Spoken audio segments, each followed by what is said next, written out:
We're back once again, only on It's After Hours, only on the After Hours on Full Swap Radio. And joining me here on location, this young lady here, well, she's just come back from my XBiz Miami. She's ready to rock and roll. And well, she even is a cappella singer in her spare time. I give you the sexy, the beautiful, the gorgeous. I give you Alyssia Vera. So let's start off here with so right off on your Twitter page, if those who are watching it here, and it's you can Google it here. You can find out Alyssia Alyssia Vera. You Mhm. actually can sing. So what made you decide to do this? I mean, what made you, I guess, decide to just start doing an acapella right there and recording it? Well, I actually started off singing when I was younger, and it was a journey I was trying to be a part of my whole life. I loved singing. That's all I wanted to do. And I went through a few loopholes in my journey of my life, and it ended up becoming more of a kind of like more of a sexual singing type of scenario. So I've performed. I've done national anthems. I've sang with a group. I've performed at bars, clubs, stuff like that. It wasn't fully fulfilling. I felt a lack of something. I love doing it. I love being on stage, the center of attention, obviously. And yeah, I decided, hey, after my husband and I got married, we started getting kinky, sexual, and to parlay my singing with sex. I feel fully fulfilled now. So what's more nerve-wracking, performing on camera, doing a content creating Naughty America, or singing a national anthem in front of thousands of people, like all of a sudden realizing, oh crap, they're all watching me. Huh, okay, it's a whole bit different audience. Don't I screw up. know. Don't screw up, and don't forget the words. Oh crap, I forgot the words. Yeah, I know. No, I get that. I would say singing in front of a crowd of thousands of people is definitely way more nerve-wracking for me. So I think it's because they're there. So, when you're on set for something, there's not really that many people. And the people that, go and watch it, it's the aftermath. They're seeing it after I've actually already filmed it. This is live center front stage, so if you screw up, they're all going to hear it. You can kind of tweak and mess with things if it's on camera. So So we're gonna switch topics here. Let's talk about my XBiz Miami. You went down there, you had some fun, you met a lot of people. How big was that for you? Like networking, meeting people, seeing people you've never met, and sort of putting yourself in front of other people, going, "Hey, we got to work together. Hey, we got to collaborate together. Hey, why have we not, done something together?" yeah, actually, I honestly I didn't make it to XBiz. I was actually in LA, and I did a massive shoot with DP Divas and the Perp City. All right, so how did that come about, and what was that like? Shooting for them, because that's a little bit hardcore. It's fun. It's they treat everybody well, but it's still a bit hardcore. So what got you into that? And I guess how much fun was it, and was it what you were expecting? It was amazing. I have never actually done a DVP, so double vag penetration. I've never done that before, and it was one hell of an experience. I'll tell you that. To stretch my title is something else. So yeah, we accomplished it. It was so much fun. The people were really great to work with. And Maestro, one spectacular person. Him and his wife are exceptional people.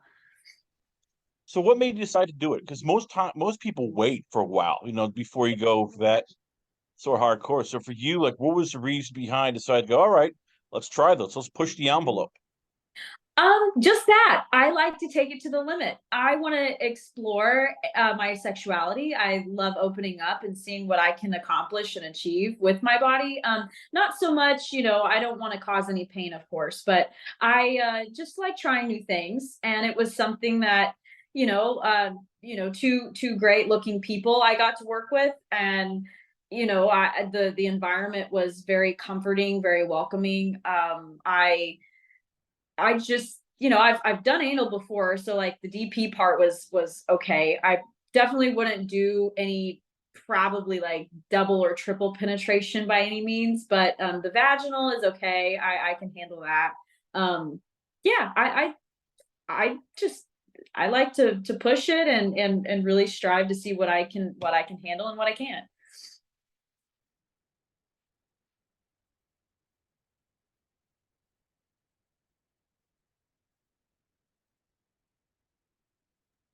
You go from that to now you're going to Naughty America, which is more role play, more acting, more.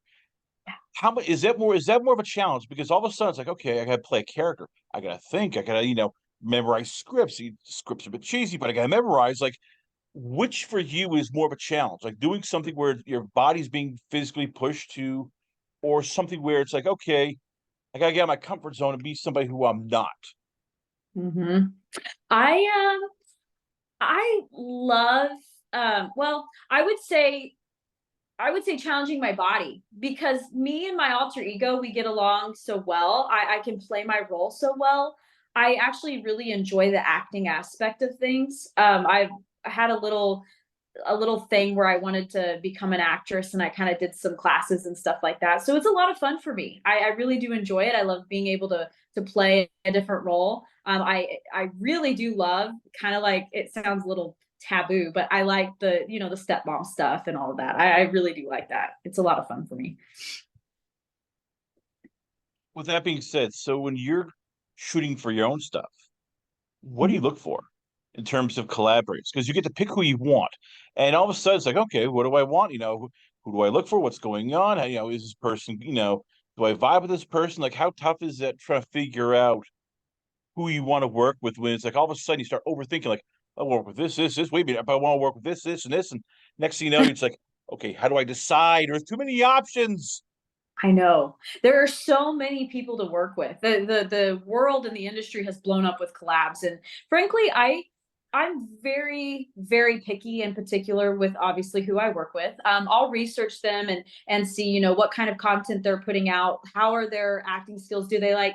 I'm kind of more of I like the story based stuff myself. So anybody that's established in that area that likes the story stuff, because I do the role play really well, and the people that I look for are typically I have a variety. I do like the BBC content, but I don't have a lot of that. I have more so probably like the younger guy kind of thing. I also have the like much older man. Those are great sellers, and I definitely for me because I'm more of a motherly type of woman and I play mom really well. So for me, I think the younger guy it sells really really well for me. How do you go about finding people sometimes? Because you're trying to do this while we're in a new generation where everything is now done online. You're trying, contact people. It's not like the old days where you could go, oh, let's all meet up and we'll have drinks or you'll have like a coffee and figure it out. It's like, all right, this person's in Florida, you're in California, this person's in Texas, this person's in Arizona.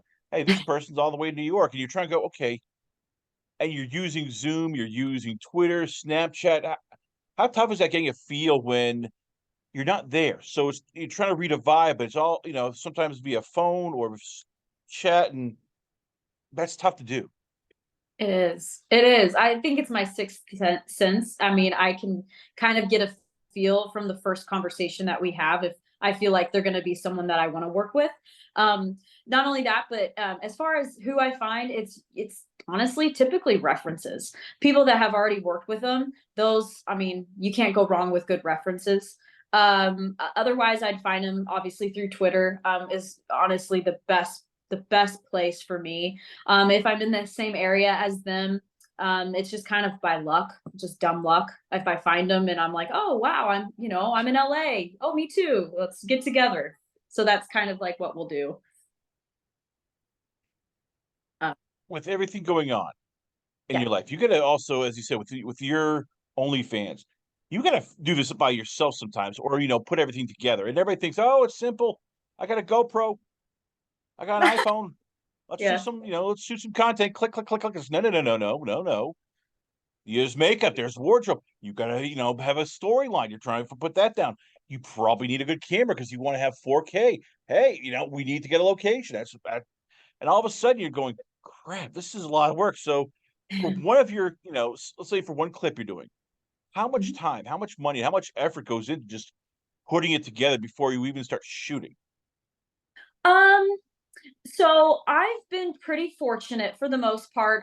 If I book something, it's usually honestly I'll just get a nicer hotel that I'm staying at anyway from where I'm doing paid shoots and whatnot, and we'll film at my place. Or if I'm in the area of where that person lives, it'll already be at a place that they have. So in that, I mean, you're looking at a couple $100 probably, like for me for my hotel or whatever. But if it's already being utilized with my paid shoots, I'm not really too concerned about that. As far as the videographer, that is either someone that loves and has a passion for it and doesn't mind doing it for free, or you have someone that's going to charge you, and we'll split the cost between the two of us, which you're looking at like 115 through $150.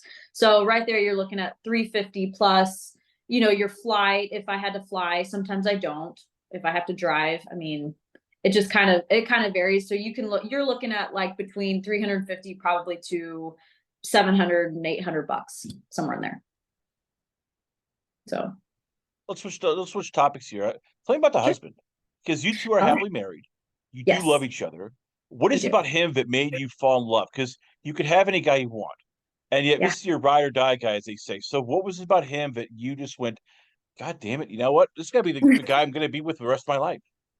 Yeah, well, I actually, if you know the law of attraction, I had gone through a really bad past in my life, and I was working for a spiritual healer at the time, and that's when I came across this law of attraction. I watched, it's called The Secret. I watched all of that. I started writing things of the exact type of man that I wanted in my life, and a few months later, I was at the gym, and he showed up, and it was to a T exactly what I wanted in a man, exactly.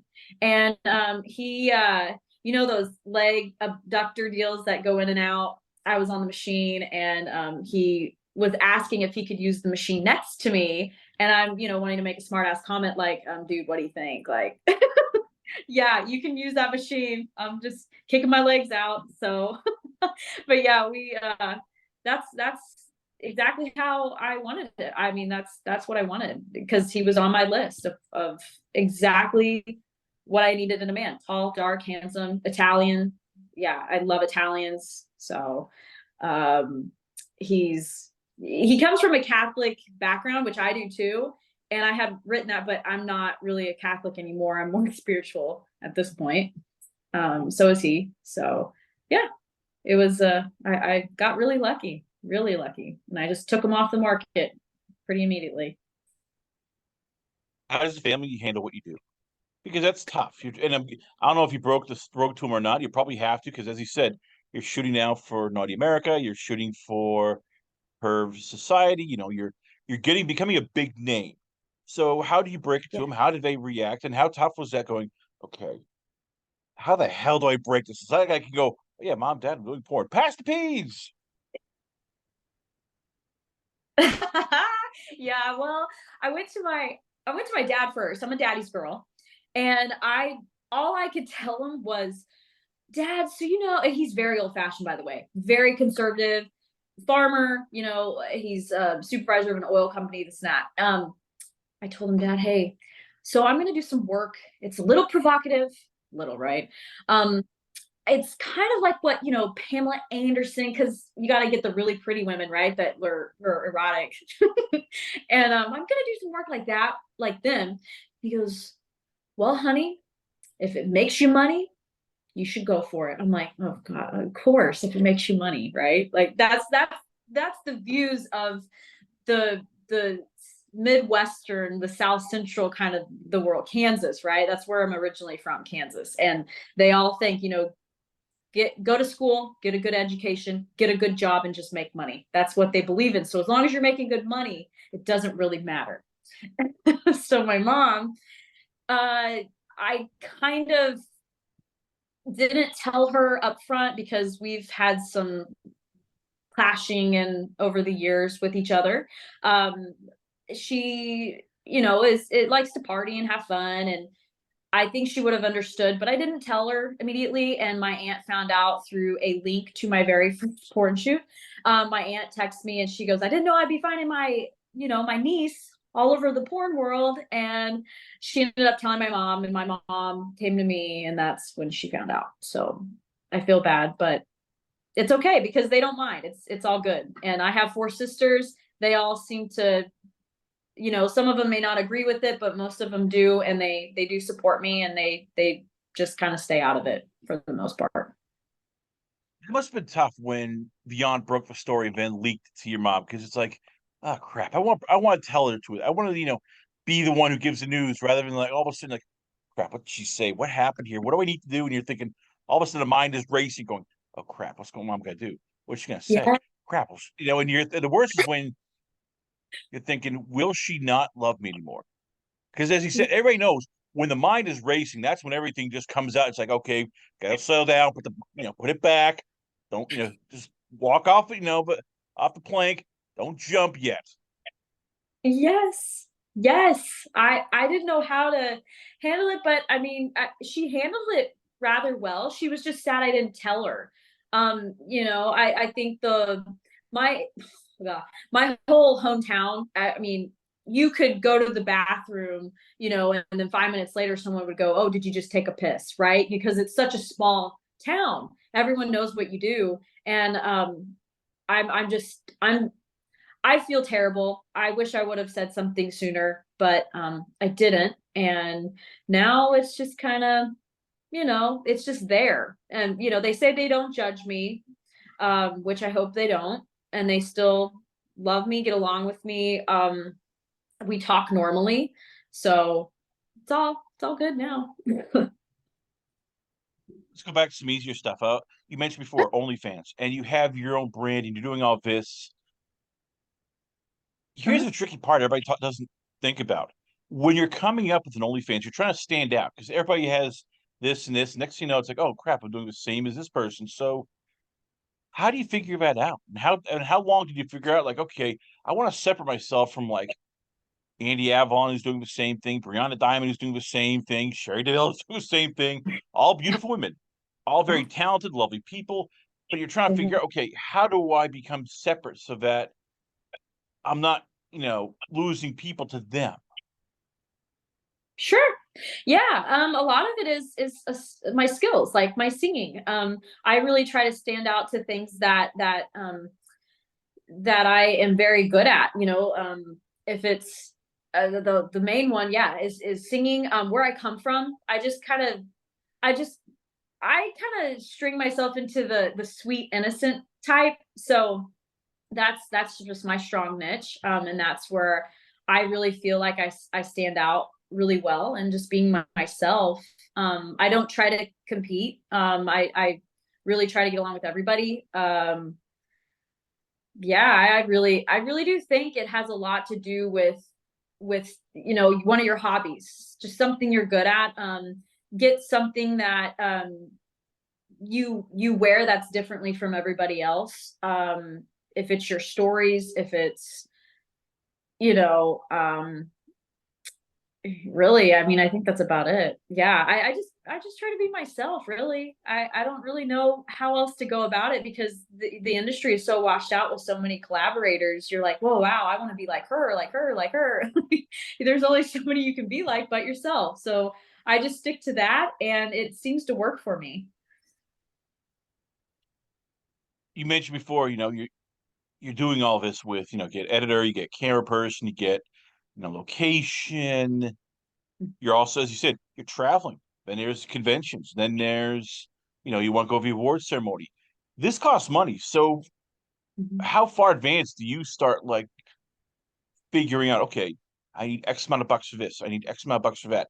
And we're not even talking about testing it. Okay, that could be started. So for you, like Mhm. how far in advance, not just planning, but like organizing in terms of your budget so you can go, I'm setting aside this amount for this amount for that. So it's almost like for 6 months you have everything literally planned Mhm. financially. Okay. Yeah, I would say give or take a couple months. We utilize like QuickBooks and stuff like that. So as far as our financing, we kind of know what our bills are and that and this and that. We also I like to plan ahead. Definitely plan ahead. I have to be prepared. I'll set up my works, my gigs far in advance. Those are usually like the gigs that I set up are usually about a month in advance because things always change. People are always doing different things, and I think good 3 weeks is pretty good amount of time to coordinate and plan with other people or paid shoots. But yeah, as far as the budgeting and the money, definitely a couple months. Rest of the year, what's going on here? Because there's Exotica Miami. I'm guessing you're going to that.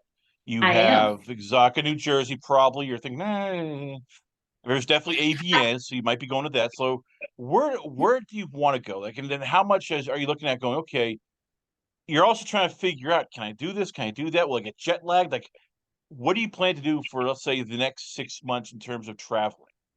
Oh, tons. I'm actually so we're trying to find a place because I currently reside in Dallas, and that's very taxing on the flying for sure. So for me, I'm trying to find a place right now in either Vegas or LA that I can just be there a little bit longer term during the months when I need to be there for work. But I think the rest of the year I'm going to the very top. I want to go as far as I possibly can. And right now I do self book. I was signed with an agency, but I'm no longer. And so I'm open to opportunities, just kind of seeing what's out there, but definitely going as far as I can with as many companies as possible because I'm going in the fast lane right now. So Why self-booking? I mean, you could go to an agent, you can go to any agent you want. Like, for you, how much is this about, as you said, I want to go over top. I want to, you want to do this, and you're looking going, if I'm with an agent, I'm competing right off the bat, just with my own agency, with probably 20 to 30 other MILFs who are probably all fighting for the same 5 or 6 roles. Like, nah, I want to be in. How much of this for you is about I want to be in control of my destiny? yeah, I really I do like control over my schedule. And I mean that's I've never had an issue with booking stuff, but again, like going to the very top with these massive and large companies that have been around for a long time, you really do need an agent to help break you into that area. And I like I said, I did try that, and I just didn't feel like it was working for me. So I have talked to a few others, and if I can get moved, I will consider it more so because right now, like if I were to sign at this current moment, it would require so much more traveling and flying that I'm able to do. And if I can get moved, it will make things much easier for me. So, and now I'm looking at that in like the next couple months. So, Who do you like working with? Give me some people that you've enjoyed working with. Could be collaborators, could be other people on other shoots. Like, give me some people you just enjoyed with, not just because they're great performers, but because just they're friendly, they've helped you out, they've been, like a supporter. Like, who are the people that you can like you call yourself, or if you can call they can call you they can you can call them your friends. of course, yeah. So we have Sweet Vicky. She was actually my very first collab that I ever worked with. Absolutely outstanding woman. She is incredible. Her and her husband are amazing people, and they've helped a lot. I will say her husband has actually helped do some of the video footage, and he does really good work. I'm really impressed. I'll say people like Andy Avalon, absolutely phenomenal woman. She was so great to work with. Tiffany Madison, even Alex Jones. Let's see, Ramon Neymar, he was good. Michael Stefano, fantastic people. Let's see, who? Oh, Courtney Tilia, and of course, why am I? Oh, I can't believe I missed this one. Kieran Lee, he was awesome, really great person to work with. So Literally the wildest thing you ever did. It doesn't have to be, sexually. It could be just any it could be the one thing you look back and go, I can't believe I did this. This was ballsy. This took guts. Like, give me the one thing you look and go, crap, I still can't believe I did this. Um, man, honestly, I I will have to go back to that shoot that I did. That was the DVP. I didn't know, and here, granted, so the DP scene and the DVP scene were one day apart.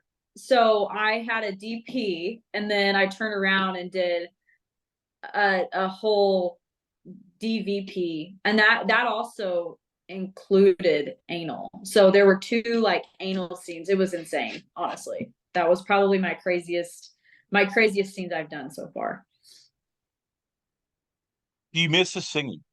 Because when I said you've done sung national anthems in big stadiums, you've sung a cappella groups, you've been in a recording studio, and that's a rush because it's there and it's when you can do that. Not many people can. Most people are terrified just public speaking, let alone singing. So, is there ever a part where you're like, I want to go back to this, I want to try this, I want one more run where maybe I get with a record label, maybe I do my own stuff, and I don't know, try a run at this?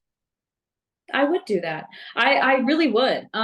Singing is a deep, deep passion, and I'll never stop doing that. So I will bring it into this industry as much as I possibly can. And I would assume that, being in the industry, you have people like, you know, Arnold Schwarzenegger, Sylvester Stallone, Cameron Diaz, and granted they weren't singers or anything, but they all started in this industry at some level and ventured on to other things. So who's to say that I wouldn't be given any kind of opportunity from a producer or a record label while being in this? We have no idea. So I'm just going to keep pushing my music out, and I can only assume something will come along, and I'll still apply. I'll submit my music to any kind of record label I can.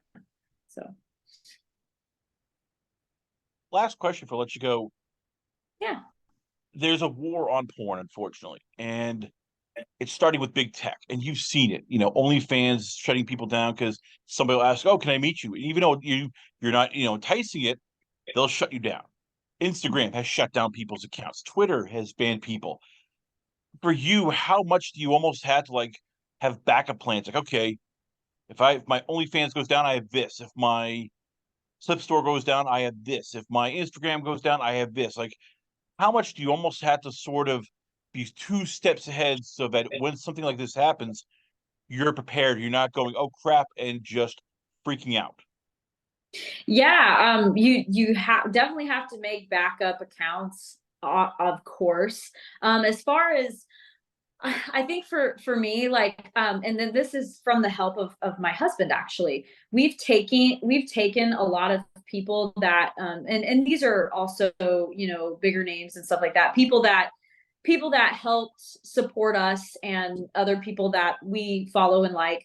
We've built a list of those people. So if anything were to also happen, like say the backup account, got squashed or something too on top of it, that we'd at least have a built-in, itinerary of a bunch of people's names. So if we had to go back and say make another one, we could at least have those people and help promote and market us and push us back out there. So that's the last resort. There you have it, ladies and gentlemen. Once again, we're proud to have on the show. I give you it's Miss Alyssia Vera. So listen, before we let you go, where can fans check you out at? Where is the OnlyFans, the ManyVids, Twitter, Instagram? Where can fans hit you up at? Everything Alyssia Vera. IG, so Instagram is Alyssia Vera XO. The rest of them are simply and everywhere. You can Awesome. find me everywhere. ManyVids, OnlyFans, Twitter, Instagram, anywhere you name it. Alyssia Vera, ladies and gentlemen. Once again, we're always honored and pleasure to have on the show. We come back. A lot more going on here, only on its after hours, only on Full Swap Radio.